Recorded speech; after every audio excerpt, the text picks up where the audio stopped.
এই সত্য আপনিও জানেন, কিন্তু কখনো খেয়াল করেননি। জীবনে তিন ধরনের কুকুর পাবেন। এক ধরনের কুকুর বসবাস করে কর্পোরেট অফিসে, যেখানে আপনি কাজ করেন। আরেক ধরনের কুকুর বসবাস করে আপনার ব্যক্তিগত জীবনে। আরেক ধরনের কুকুর থাকে বাস্তব জীবনে। অফিসের কুকুর বসের হুকুম পালন করতে করতে তারা এমন পর্যায়ে চলে যায়, তারা হুকুমের দাস হয়ে যায়। এমন দাস হয়ে যায় তারা প্রফেশনাল আচরণ ভুলে যায়, কিভাবে কার সঙ্গে কথা বলতে হবে, কিভাবে কর্পোরেট পলিসি মেইনটেইন করতে হয়, সেটা তারা ভুলে যায় কর্পোরেট কমিউনিকেশন।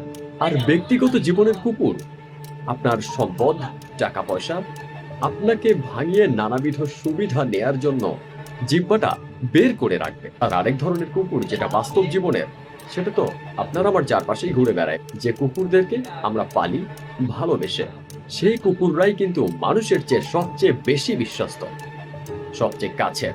সামান্য কয়েক সেকেন্ডের মধ্যেই আপনার বাড়ির আশপাশের রাস্তাঘাটের কুকুরগুলো আপনাকে বিশ্বস্ত মনিবের মতো বিশ্বাস করে একটা প্রভু ভক্তি আনবে তাদের মধ্যে।